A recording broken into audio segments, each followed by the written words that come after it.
Bien, bonsoir. Bienvenue au webinaire qui porte en fait là, sur la. On va parler aujourd'hui là, sur comment faire des choix éclairés dans les revêtements de sol. Donc, c'est une question qui m'est quand même régulièrement posée. Puis même de l'intérieur, intérieurement parlant, souvent, je me dis, je pense que ça pourrait être quelque chose de pertinent là, pour les personnes qui sont en prise de décision, surtout dans l'aménagement de leur cours extérieur. Quel type de revêtement est approprié? Donc, on va regarder les forces et faiblesses de chacun. On va passer du revêtement de sol, vraiment les revêtements traditionnels, les revêtements plus naturels. Mais on va aussi parler des revêtements de sol qui sont de gazon synthétique et caoutchouc. Vous allez comprendre pourquoi. Parce que c'est des revêtements aussi qui font partie de nos vies, mais il faut savoir qu'est-ce qu'il y en est pour prendre les bonnes décisions. Donc, on va les regarder ensemble. Avant d'aller plus loin, l'objectif, c'est vraiment de démystifier là, les avantages et les limites, comme je vous en ai parlé.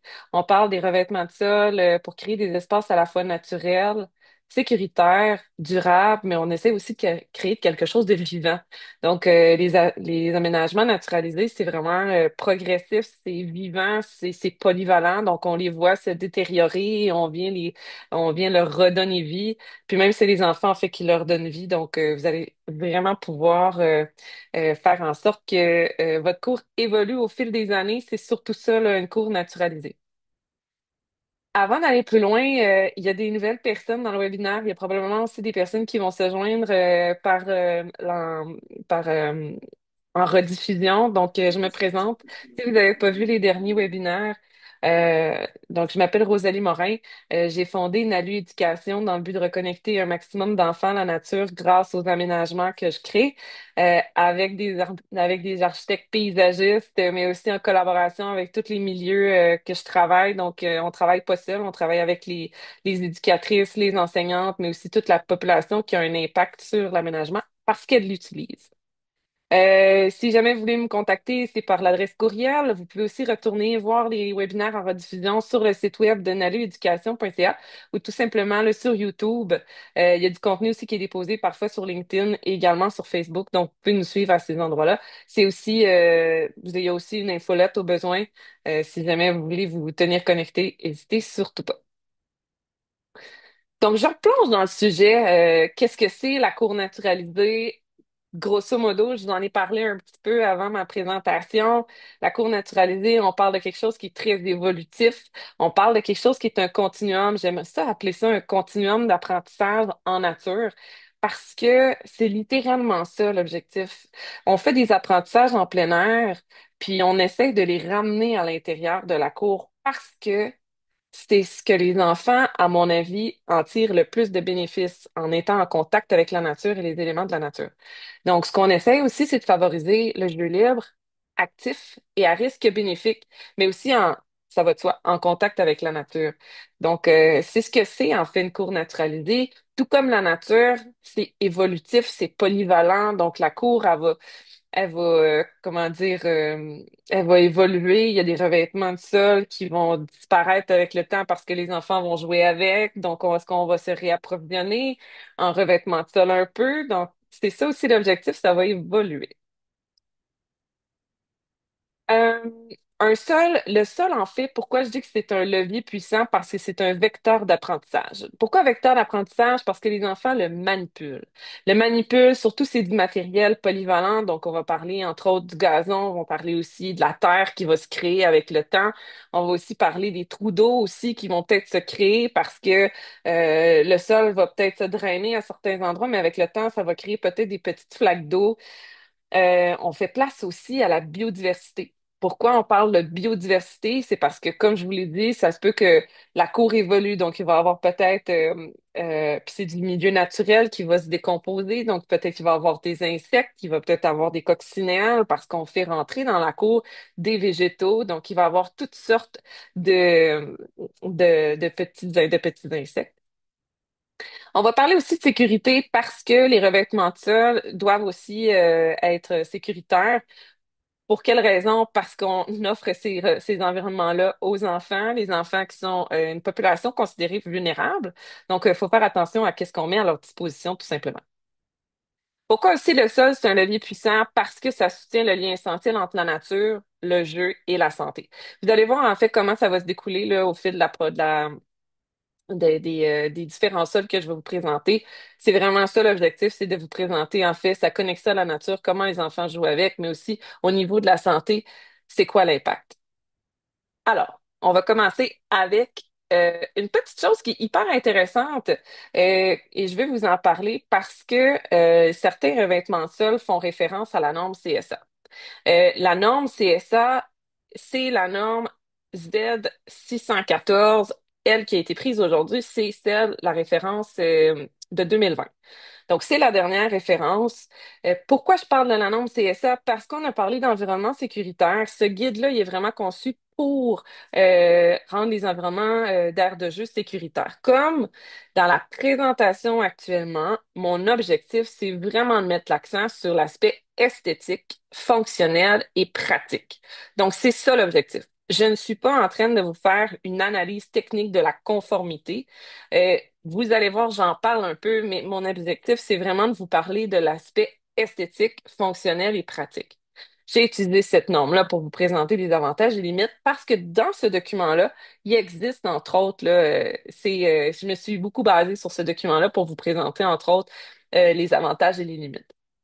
L'objectif, c'est si vous voulez avoir vraiment une vue complète de ce que c'est la norme, je vous invite à la consulter. Donc, je vous recommande en fait de l'avoir près de vous parce que si vous êtes dans un milieu à la petite enfance et vous êtes obligé en fait de vous conformer à cette norme-là quand vous mettez à la disposition des enfants un aire de jeu. Donc, votre cours, c'est une aire de jeu. Vous devez vous conformer à cette loi-là. En fait, cette norme-là, pardon. Si vous êtes dans un milieu de garde, pas un milieu de garde, mais dans une école primaire ou bien dans une municipalité, l'objectif, c'est vraiment c'est fortement recommandé de l'utiliser. Donc, je vous invite à la consulter. Elle est payante, mais certainement, ça peut être payé là, par votre milieu. Ce qui est important de retenir dans la norme, entre autres, c'est que si, par exemple, le revêtement il est sous un module de jeu ou c'est une structure qui est faite pour grimper, vous devez absolument respecter cette norme-là en petite enfance. Il est fortement recommandé de aussi l'utiliser quand vous êtes dans les écoles primaires, dans les municipalités ou toute aire de jeu qui amène, par exemple, un module ou une structure qui est ancrée dans le sol. Le choix des matériaux doit être considéré donc au niveau de la conformité, l'usage prévu puis les besoins spécifiques. Donc c'est pour ça que je vous en parle des matériaux de sol parce que euh, tout dépendant de ce que vous allez en faire du matériel du revêtement de sol ou de votre espace en fait, il faut le revêtement de sol approprié. Donc on se lance. Le premier revêtement de sol, on va parler du sable. Pourquoi on va parler du sable?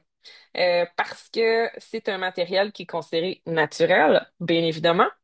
Un de ses avantages, en fait, le sable, pardon, donc c'est parce que c'est un des matériels qui coûte le moins cher. Donc, un des matériaux seuls coûte le moins cher. Il est facile à obtenir, il est facile à installer aussi. C'est durable. Puis en plus, il y a une bonne résistance à la prolifération des bactéries, surtout s'il est au soleil, parce que les rayons UV vont venir tuer les bactéries sur le dessus. Donc, c'est important. Donc, les rayons UV vont venir détruire les bactéries. Donc, c'est intéressant pour ce type de revêtement-là. Par contre, il existe des limites qui sont intéressantes à savoir. Une des premières, c'est qu'on parle autant de la difficulté de la marche. Pour certains enfants, quand il y en a trop de sable dans la cour, j'ai déjà vu ça, des cours complètement en sable. À mon avis, tu sais, je pense que faut faire preuve de variété dans une cour avec des sols différents. Euh, Pourquoi, entre autres, je vous parle de la difficulté de la marche? Là, je vous demande de fermer les yeux 2 secondes, puis de vous demander, puis la dernière fois que vous êtes allé à la plage, hein? Avec, si vous avez moindrement un pack-sac où il fait chaud en plus, c'est plus difficile marcher dans le sable que ce l'est marcher sur, par exemple, de la poussière de pierre ou dans le gazon. C'est différent. C'est différent, ça renforce nos capacités cardiovasculaires pour les jeunes enfants qui commencent entre autres, à marcher, qui n'ont pas tout à fait ces capacités cardiovasculaires-là. Ça peut être plus complexes. Donc, ils vont se tanner plus vite et ils ne vous seront pas disposés au jeu. Donc, c'est pourquoi il faut faire attention d'en mettre dans notre cours. Mais il faut pas exagérer. Puis moi, ce que j'aime, là, c'est une cour devrait représenter entre 8 et 12% de votre cours, un carré de sable. Maximum. Parce que s'il y a suffisamment de place dans votre cours pour les enfants, pour aller jouer dans le carré de sable, mais on n'en a pas partout. Euh, Quand je parle aussi d'inaccessibilité pour les PMA, c'est pour les personnes à mobilité réduite. Vous aurez compris, le sable, c'est pas une surface pour les personnes à mobilité réduite qui est extra géniale, difficile de se déplacer. Risque d'ingestion, on en parle régulièrement. Les enfants peuvent mettre dans la bouche, c'est délicieux, hein? Donc, ça peut faire partie d'une limite. Puis, une des limites que la majorité des revêtements de sol que je vais vous présenter, vous allez voir, c'est le fameux peut dissimuler des objets ou des éléments de danger en dessous. On parle entre autres d'insectes. Si vous êtes dans une cour en plein ville où il y a des chats qui rôdent, on l'entend souvent, les fameux excréments là, dans le sol, donc peut se retrouver là, ou bien des objets coupants, par exemple une pièce de jeu qui va s'être brisée. Tout simplement, ben, on peut peut-être pas nécessairement le voir, il va aller se dissimuler dans le fond du sable. Les enfants vont finir par le retrouver. Bien évidemment, en creusant, ils vont finir par le retrouver. Mais si vous êtes le premier ou les premières à le retrouver, c'est génial. Mais ça arrive quand même que c'est une limite. L'autre chose, c'est que c'est facilement dispersable. On l'entend souvent, hein, les enfants l'utilisent, se déplacent avec le sable, puis ils vont en mettre partout. Chose que je peux vous donner, peut-être comme petit truc, c'est de vous mettre des petites tables ou prendre des bûches, littéralement des bûches, de venir les creuser, d'avoir une bûche de 12 pouces, vous venez la creuser un peu dans le sol, puis vous venez la renflouer un peu, puis là, les enfants peuvent l'utiliser comme petite table pour travailler, puis même, vous pouvez même aller jusqu'à mettre des pneus. Donc, empiler un pneu, mettre une planche de pain, puis là, les enfants peuvent venir travailler, puis vous pouvez faire deux pneus, une planche de pain, deux pneus, une planche de pain, puis ça fait un espace de petit de rangement en dessous. Fait que ça fait vraiment, c'est le fun, puis les enfants ont moins tendance à le disperser juste parce qu'ils ont une surface de travail. Ce qui est bon à savoir avec le sable, entre autres, c'est que ça nécessite des inspections fréquentes quand même, mais ça fait déjà partie des éléments que vous faites, donc c'est pas changement. La majorité des cours de garderie, des cours d'école ou bien des municipalités ont accès à du sable. Donc, ça fait partie des mœurs de la cour, j'ai l'impression. Ça nécessite des inspections fréquentes. Vous pouvez le racler aussi. Vous allez pouvoir aussi le niveler si jamais vous voyez qu'il manque de sol, de revêtement de sol, vous allez pouvoir en ajouter. Donc, en ajoutant un petit peu. L'entretien, c'est peu coûteux. Sur le long terme, ça peut être coûteux sur le long terme si les enfants aiment beaucoup le déplacer, si vous avez un petit carré de sable ou même un grand carré de sable. Donc, ça peut être coûteux, mais l'objectif que vous devez savoir, c'est que c'est le revêtement qui coûte le moins cher. Disons-le comme ça. Puis, petit ajout pour vous, ben, vous pouvez en ajouter aux ans ou aux 3 ans. Voilà. Le prochain, c'est le fameux gravillon. J'avais envie d'en parler. Le gravillon en soi, juste une petite parenthèse au niveau CSA. Et donc, quand on parle de la norme sur la sécurité des aires de jeu, le gravillon en soi, c'est considéré comme une surface amortissante. Toujours est-il, vous devez respecter une certaine épaisseur qui est écrite dans la norme. Donc, je vous recommande, entre autres, de faire affaire avec les gens qui ont eu cette formation-là, qui peuvent vous recommander, qui peuvent créer ces zones-là pour vous. Le gravillon, c'en est. Mais moi, ce que je veux vous amener, c'est pas juste le gravillon, parce que je vous en parlais. Je parle pas juste conformité, on parle esthétique, puis on parle aussi utilisation du matériel polyvalent, comme potentiellement du matériel polyvalent. Le gravillon en soi, c'est une petite roche, mais aussi vous pouvez retrouver différentes pierres, différents types de roches, de moyennes à un petit peu plus grosses, par exemple. Ça peut être des galets aussi. Euh, donc, tout ça, c'est intéressant. L'objectif, un des avantages, entre autres, c'est que ça a faible coût, le gravillon. Les roches sont un petit peu plus dispendieuses. Plus les roches sont grosses, plus elles sont dispendieuses, bien évidemment. Plus elles sont raffinées, plus elles sont dispendieuses.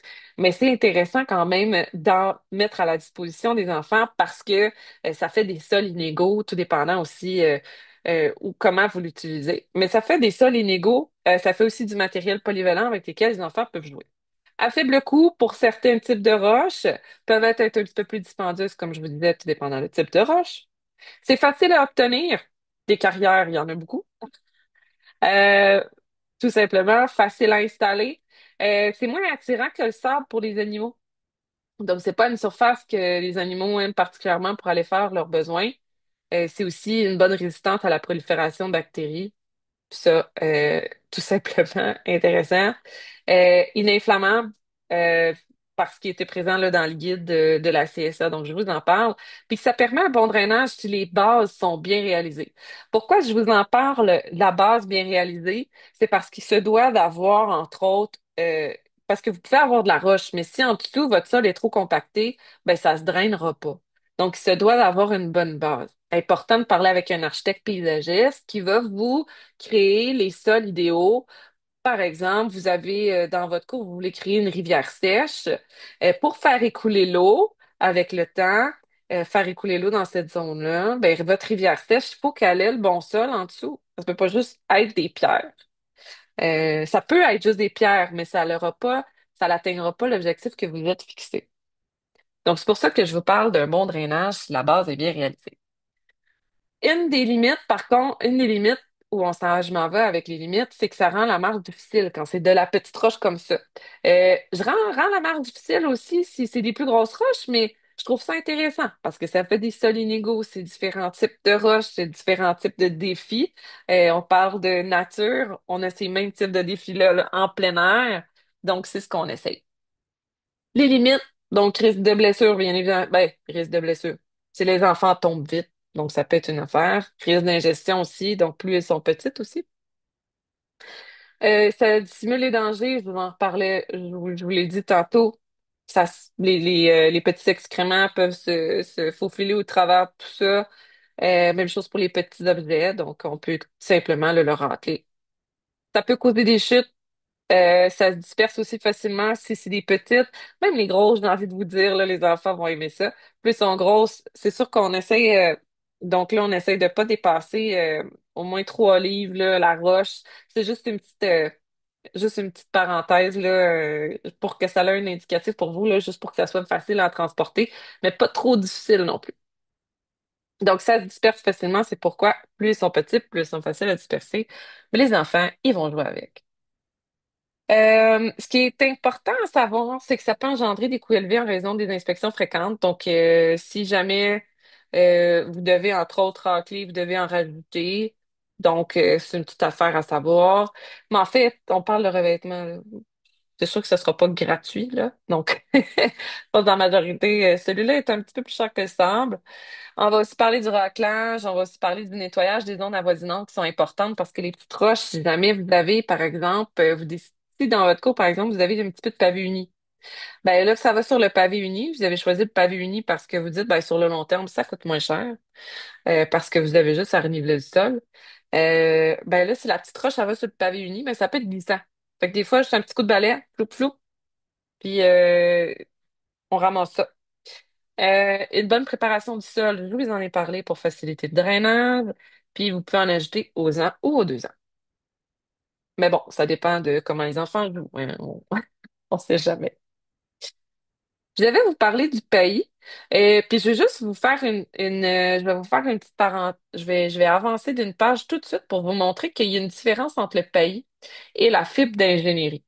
Donc, je vais vous parler d'abord du paillis. Le fameux paillis, là, c'est celui qu'on retrouve en vrac, que si c'est pas une surface absorbante, par exemple, un module d'air de jeu, c'est vraiment une structure de bois. Si par exemple vous avez une structure de grimpe, là, puis c'est ancré au sol, puis vous êtes dans une garderie, ça doit répondre à la norme CSA. La norme CSA dit aussi que vous devez avoir une surface absorbante, une surface d'absorption, puis cette surface d'absorption-là, si jamais vous décidez de mettre des copeaux, qu'on dit aussi, ben ces fameux copeaux-là, c'est de la fibre d'ingénierie. Et je vais vous parler tout d'abord du pays, mais après, je vais vous parler de la fibre d'ingénierie. Parce que le paillis, c'est pas considéré comme une surface absorbante. C'est plus esthétique, c'est plus abordable aussi. C'est plus pour éviter. Il y en a qui préfèrent le paillis parce que oui, ça se promène, mais c'est facilement balayable. Puis c'est facilement accessible aussi, donc vous pouvez en retrouver un peu partout. Ça a une apparence naturelle, donc ça absorbe bien la chaleur. Ben ça garde pas trop la chaleur non plus comme avantage. Puis sa composition est quand même assez acide, qui fait en sorte que ça garde pas trop les insectes, puis la moisissure, puis les champignons. Donc, ça fait pas trop une prolifération élevée. Ce qui est important aussi à savoir de l'autre côté, dans les limites, c'est que ça peut être ingéré. Bon. Puis aussi, des fois, il y en a qui ont des petits colorants à l'intérieur. Fait que ça peut peut-être être irritant. Donc, on essaie de choisir quelque chose de plus naturel possible. Bien évidemment, ça reste du bois. Ça peut se décomposer. C'est pourquoi il faut en rajouter. Puis en milieu humide, ici, il y en a il faut que ça soit bien drainé, bien évidemment. Ça peut être au soleil aussi, ça facilite le séchage. Mais ça peut, si c'est trop humide, trop longtemps, ça peut commencer à favoriser la croissance microbienne. Bien évidemment, je vous en ai parlé tout à l'heure, il y a des choses qui peuvent se cacher en dessous. C'est pour ça que c'est important de le, de regarder, puis de faire le ménage un peu. Donc, entretien potentiel, donc un petit peu plus dispendieuse, mais l'avantage, c'est que celui-là ne retient pas trop la chaleur. C'est l'avantage de ce revêtement-là peut se disperser, mais si vous faites une inspection régulière, un raclage périodique, puis vous éliminez aussi les débris qu'il pourrait avoir, ça reste quand même une belle option. Ça convient pas aux poses directes sur l'asphalte ou le béton, donc vous devez vraiment avoir les compartiments pour mettre les copeaux. Souvent, il y en a ce qu'ils vont faire, c'est vraiment créer avec des bordures, euh, les espaces en copeaux. Vous pouvez en ajouter aux ans, aux 3 ans. L'objectif, c'est aussi, est-ce que les enfants ils en ont suffisamment pour jouer? Est-ce que vous en avez suffisamment dans l'espace? Est-ce que, est-ce que vous voulez offrir un autre type de jeu? Dans le fond, est-ce que vous vous rendez compte que, OK, là, vous êtes à la terre battue, est-ce qu'on veut finalement offrir de la terre battue? Parce qu'il y en a qui vont dire, OK, moi, j'aime le pays, on va avoir du pays pendant 2 ans. Quand il n'y aura plus de pays, on va être rendu à terre battue. Les enfants vont jouer à terre battue. Puis quand il n'y aura plus de terre battue, ou quand les enfants vont être comme rendus au bout du jeu, puis on veut offrir une autre opportunité de jeu, on peut remettre du pays. Voyez-vous comment ça tourne? Fait que c'est ça qui est le fun. Fait que vous avez deux bacs en un. Fait que la terre battue, je ne l'ai pas mis, mais c'est comme un induit dans tout ça. Puis une des limites de la terre battue, c'est que si vous n'avez pas les bons vêtements, ben là, vous allez avoir un peu de boîte dans la garderie ou dans l'école. Mais ça dépend c'est quoi votre pédagogie. Donc, c'est comment vous le traitez après. Mais c'est intéressant, le pays, parce que les enfants peuvent bien manipuler, peuvent trouver la terre en dessous, puis au fil des années, vous allez pouvoir le faire évoluer. Je vais vous parler de la fibre d'ingénierie. Fibre d'ingénierie, je vous en ai parlé, c'est si vous décidez de mettre un module, par exemple, en bois, si vous souhaitez avoir une cour mixte. Donc, une cour mixte, on retrouve des éléments de type plus traditionnel, donc des modules d'aire de jeu, mais aussi des éléments naturels. Donc, la fibre d'ingénierie reste du bois, mais elle est faite différemment. Pourquoi? Pourquoi on l'offre, pourquoi il a été réfléchi, c'est vraiment parce que il absorbe moins les chaleurs, donc c'est intéressant, revêtement plus naturel. Il est accessible, par exemple, pour les personnes à mobilité réduite, donc si jamais, parce qu'il vient se presser quand même bien, fait que c'est facile de circuler dessus. C'est moins abrasif que le sable, donc c'est intéressant. Ça limite aussi la prolifération des insectes, des champignons. Puis c'est exempt de débris végétaux puis de polluants. Fait que ça reste plus stable aussi que le sable puis le gravier. Donc ça, c'est intéressant. Une des limites, c'est que c'est plus coûteux à l'achat, donc la fibre, elle est très dispendieuse. Mais si vous savez où vous voulez aller avec ça, si vous savez exactement quel type de revêtement vous avez besoin, puis vous dites, OK, nous, on sait par exemple qu'on va installer un module ici, par exemple, parce qu'on veut faire une cour mixte. On va mettre de la fibre en dessous, c'est ce qu'on souhaite. Puis on sait qu'il va falloir en rajouter avec le temps. Puis on sait que ça va coûter cher, mais ça fait partie de nos dépenses. Bien évidemment, ça peut dissimuler les insectes ou bien les pièces de jeu qui peuvent rester en dessous. En milieu humide, ça reste quand même du bois. Donc, tout comme le pays peut garder si il est humide trop longtemps, donc ça peut favoriser la croissance microbienne. Puis comme c'est une surface, celui-là, la fibre d'ingénierie, qui est acceptée par la norme CSA, donc qui est revêtement dit conforme, tout dépendant de l'épaisseur. Donc il y a un barème à respecter, mais ça peut être une surface d'absorption. Ça peut perdre en efficacité là, avec l'eau, le gel ou l'humidité. Puis que ça tend à se décomposer, euh, tout comme le paillis, la fibre reste du bois, donc ça peut se décomposer dans le temps. L'entretien peut être coûteux à long terme à cause de la dégradation naturelle. Fait que vous pouvez faire des inspections. L'important, c'est de faire un peu de raclage, mais c'est important ici que vous devez savoir, celui-là, vous pouvez pas le brasser comme le taillis, vous allez pouvoir le brasser. Parce que sinon, ça peut affecter sa surface voyons, sa surface d'absorption. L'intégrité de la surface absorbante. Donc, l'objectif aussi, c'est de bien le drainer pour éviter qu'il accumule les surfaces microbiennes. Mais si tout ça est réfléchi en amont par un architecte paysagiste, ça peut être intéressant. Tu peux en ajouter tous les 3 à 5 ans aussi. Celui-là, il y a moins besoin d'entretien. Et là, je vais vous parler du fameux gazon synthétique. Pourquoi c'est intéressant? Parce que moi, il y a des gens, ma job dans la vie, c'est de créer des cours. C'est vraiment de réfléchir aux aménagements puis de challenger aussi les garderies, les écoles primaires, les municipalités qui m'arrivent, qui nous disent, nous, on veut un environnement naturalisé, mais hey, on aimerait ça avoir du gazon synthétique. Moi, je leur dis, il faut que vous sachiez pourquoi vous voulez mettre le gazon synthétique. Puis, le gazon synthétique, c'est pas un revêtement qui dit naturel. Il y en a qui vont dire, dans la réalité biophilique, on pourrait mettre des éléments qui ressemblent. Moi, je pense que ça a un impact important sur l'environnement quand on choisit des surfaces synthétiques. Il peut avoir des raisons. Euh, il y a des avantages. Entre autres, un des avantages, c'est qu'on va dire, par exemple, c'est stable. Donc, ce sol-là, si par exemple, vous avez des personnes à mobilité réduite, ça peut être intéressant. Ce sol-là est stable. Si on parle, entre autres, de l'entretien, on peut peut-être réfléchir au fait que on peut dire qu'il est sans entretien.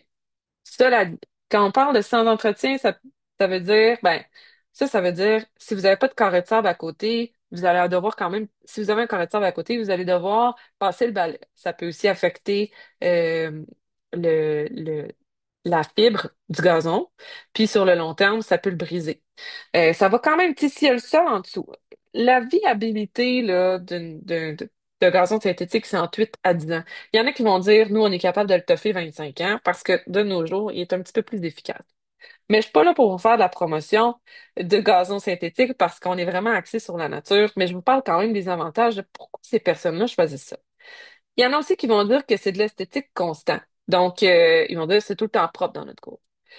Cela dit, on parle d'une cour naturalisée. On parle aussi d'une cour qui est polyvalente, d'une cour qui évolue dans le temps. Quand on parle d'une cour naturalisée, on parle aussi d'éléments dits plus naturels que les enfants peuvent manipuler et jouer. C'est quoi qui est taxé autant de bénéfices pour l'enfant? C'est dans la manipulation de son environnement, puis c'est comme ça qu'il apprend à grandir. C'est en état conscient, comme Piaget le disait, c'est en travaillant avec son environnement. Donc, il apprend à se découvrir avec son environnement, en manipulant son environnement. Donc, c'est pourquoi on met à la disposition des enfants des environnements polyvalents. Dans les limites, je vous dirais qu'il y a vraiment plus de limites là, que d'avantages, mais quand même, il y en a pour qui les avantages vont être très forts, malgré qu'il n'y en a pas beaucoup. Mais je veux quand même que vous sachiez le contre de cette prise de décision. Une des limites, c'est que d'un, c'est pas naturel. Bon, ça n'emmène pas la biodiversité, puis ça n'a pas d'évolution, ça n'évolue pas dans le jeu. Je vais vous expliquer une chose. Quand j'étais dans une garderie qui m'ont appelé, qui m'ont dit, Rosalie, on veut modifier notre cours. On veut modifier notre cours, puis on a un tapis synthétique. Puis on est tanné parce que les enfants, le tapis synthétique s'est brisé, puis là, ils commencent à creuser en dessous du tapis synthétique. Puis c'est pas la première garderie qui m'appelle pour me dire ça. Donc, les enfants vont toujours vouloir creuser, chercher, fabriquer, construire avec ce qu'ils ont en environnement, puis tout ce qui est nouveau. Donc, la terre, c'est un matériau qui est nouveau, puis ils vont vouloir travailler parce que c'est modifiable, c'est manipulable, c'est sensoriel. Donc, c'est dans ce sens-là qu'on parle de cette limite-là. C'est aussi important de savoir que c'est aussi chaud en été, donc il y a des risques de brûlure potentielle parce que ça peut devenir aussi chaud que l'asphalte. Donc, les températures peuvent augmenter au-dessus de 50 degrés Celsius en surface. Donc, c'est hyper important que vous le sachiez. L'autre chose aussi, on parle de naturalisation, on parle d'éveiller les enfants. On souhaite éveiller en eux l'éco-sensibilité. Donc, il faut rester cohérent dans l'aménagement puis dans les valeurs qu'on promouvoit auprès d'eux. Si on leur met à leur disposition, par exemple, des tapis synthétiques qui ont des polluants plastiques et chimiques à l'intérieur, puis on leur permet de manipuler tout ça, il faut faire attention parce qu'il y a des particules qui vont dans le sol et il y a des cols qui sont hyper cancérigènes. Donc, il faut le savoir. Donc, plus on le use, plus il est potentiel à développer ces types euh, à rentrer tout ça, ces pollutions de plastique-là dans le sol. Donc, on n'est pas dans la pédagogie par la nature, la protection de l'environnement. L'autre chose aussi, c'est que c'est non biodégradable. Ce déchet-là, en fait, va finir aux poubelles. Puis, en fait, en étant en poubelle, il dégradera juste. En fait, on connaîtra jamais le bout, vous et moi. Donc, on verra pas la mort de ce tapis-là. Aussi, je vous en parlais tout à l'heure, la perte du lien sensoriel et du vivant avec le sol. Je vous l'ai dit, là, les enfants vont aller juste, s'ils sont capables de lever le tapis, ils vont aller gratter là, puis ça revient, même si vous leur dites d'arrêter d'aller gratter là, c'est sûr qu'ils vont retourner.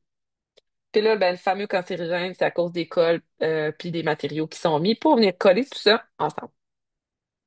Donc, c'est pourquoi, en fait, je vous en parlais. Et je vous retiendrai pas plus longtemps, mais j'ai quelque chose d'hyper important ici à vous mentionner. Moi, je viens du domaine de la recherche, puis je fais encore un peu de recherche en étant connectée avec plusieurs chercheurs, entre autres avec une qui est à l'Université de la Colombie-Britannique, que j'adore. Elle me challenge constamment avec mes aménagements. Puis une des choses qu'elle me dit, c'est, Rosalie, il faut que tu partages ça. Entre autres, je vais vous lire ce qui est écrit.